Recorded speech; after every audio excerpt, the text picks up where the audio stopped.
Hello అండి. నా పేరు వెంకటలక్ష్మి. నేను కథ చెప్తున్నాను. ఈ కథలోకి వెళ్ళే ముందు అందరికీ నమస్కారం. ఈ కథ చాలా బాగుంటుంది, వినండి. ఒక ఊళ్ళో ఒక గొల్లవాడు ఉండేవాడు. వాడికి పుట్టెడు చెముడు.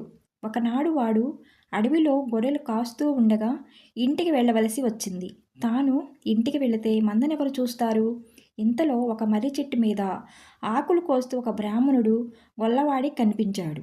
గొల్లవాడికి ప్రాణం లేసి వచ్చింది. ఇదిగో బాపనయ్య, నేనింటికి పోయి ఇప్పుడే వస్తాను. నేనొచ్చేదాకా నా మందను చూస్తుంటివా? నీకో కుంటి మేకనిచ్చుకుంటాను అని బ్రాహ్మణుడిని కేక పెట్టి గొల్లవాడి ఇంటికి వెళ్ళాడు. అయితే గొల్లవాడి కేక బ్రాహ్మణుడు వింటేగా. గొల్లవాడికి పుట్టెడు చెముడైతే బ్రాహ్మణుడికి 2 పుట్లు చెముడు. మళ్ళీ గొల్లవాడు తిరిగి వచ్చే సమయానికి బ్రాహ్మణుడు ఆకులు కోసుకొని మర్రి చెట్టు దిగి వస్తున్నాడు.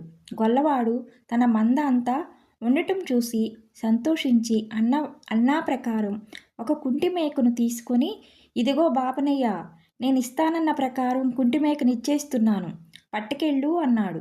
గొల్లవాడు కుంటి మేకను తెచ్చి తన మొహం మీద పెట్టడం చూసి బ్రాహ్మణుడు, నీ మేక గొడవ నాకేం తెలిసిపో అని కసిరాడు. అయ్యబాబో, నీకు కుంటి మేకనిస్తానని మొదటే చెప్పాను. నేనేం ఆడి తప్పేవాడిని కాను. ఇదిగో కుంటి మేక అని గొల్లవాడు దాని కుంటికాలు బ్రాహ్మణుడికి చూపించాడు. ఇది మరీ బాగుంది. నేనెక్కడో చెట్టు మీద ఉన్నవాణ్ణి నీ మేకకాలు నేనెట్లా విరగ్గొడతాను అన్నాడు బ్రాహ్మణుడు. బ్రాహ్మడి మాటలు గొల్లవాడికి, గొల్లవాడి మాటలు బ్రాహ్మణుడికి తెలియలేదు.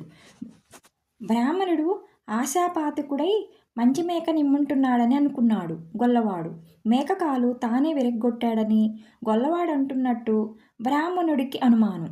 ఇద్దరు వాదనలోకి దిగారు.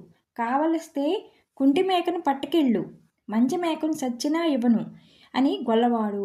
నువ్వు 100 చెప్పు, 1,00,000 చెప్పు, నీ మేకకాలు నేను విరగ్గొట్టలేదు అని బ్రాహ్మణుడు తగాదా పడుతూ మున్సిపు గారింటి వైపు వెళ్ళారు. మున్సిపు గారింట్లో కూడా ఆనాడు చాలా అల్లరిగా ఉంది. ఆయన పొద్దున్నే లేచి పెళ్ళాంతో పోట్లాడి ఆమెను చెడామడా తిట్టి అన్నం తిననని భీష్మించుకొని వచ్చి వీధి అరుగు మీద కూర్చున్నాడు. సరిగ్గా ఇదే సమయానికి గొల్లవాడు బ్రాహ్మణుడు ఆయన దగ్గరికి వెళ్ళారు. చూడండి మున్సిపు గారు, ఈ బ్రాహ్మడికి ఆ మాత్రం న్యాయం ఉండక్కర్లా అని గొల్లవాడు తన కథ అంతా చెప్పాడు.